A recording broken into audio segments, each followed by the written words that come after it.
The NBA All-Star Game of 2014 is now officially in the books, and a lot of people have been critical of many things going into and with the results of All-Star Weekend in New Orleans.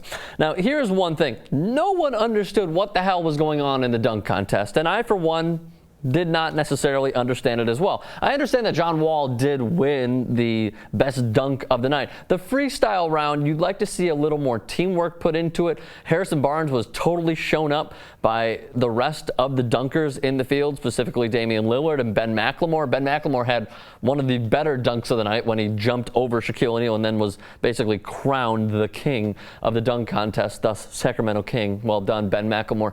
But then going into the final event, of course, last night in the actual All-Star Game, look, we understand that it's a show, and we understand that there's no defense involved whatsoever. And if you look at the box score, it will certainly reflect that. A lot of records were shattered, including, again, no defense being played, the most total points in an NBA All-Star Game. But what I specifically liked about the All-Star Game, and what many people do not like, is the fact that there was no defense being played.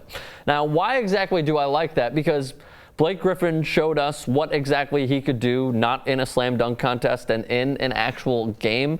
Granted, again, there was no defense being played. But we got to see the pure athleticism and the pure skill of a lot of these guys. And then in the fourth quarter, when it actually gets pretty interesting and the game is close, Carmelo Anthony looked really, really good. I believe he hit 7 3-pointers in this game, 6 or 7 3-pointers. Will he stay or will he leave New York? Remains to be seen in 2014, free agency of 2014. Kyrie Irving, these are the sort of skills that I love seeing and being put out against fine competition. Because, look, Dwight Howard doesn't want to be totally embarrassed. Steph Curry doesn't want to be totally embarrassed. And yet Kyrie Irving's handles, as I tweeted last night, are absolutely insane.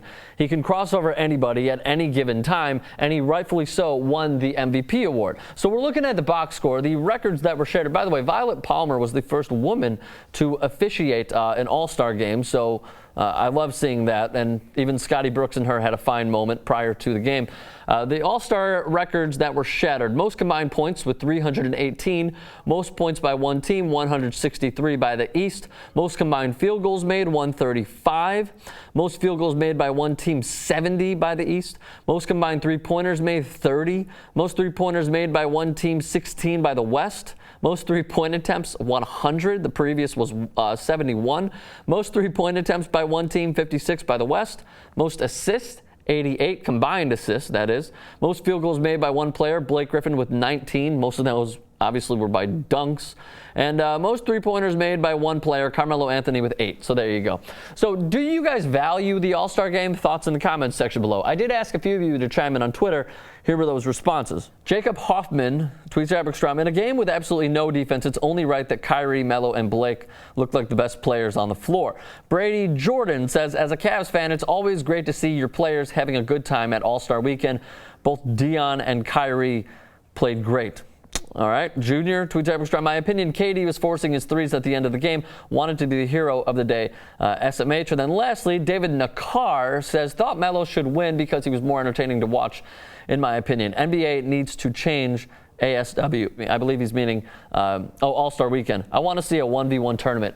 I also want to see a 1v1 tournament. That would be awesome. But then again, you'd have those guys that don't want to compete. You wouldn't get the finest talents, because maybe they fear getting embarrassed, except for the Kevin Durant's, the LeBron Jameses, and whatnot. By the way, I love how LeBron James and Kevin Durant, both after the game, were all saying, look, it's not about me versus LeBron. This is a team game, so let's try to incorporate that as much as possible. So do you value All-Star Weekend? Thoughts? You know where. Comment section below. And also do me a favor, subscribe to TYT Sports.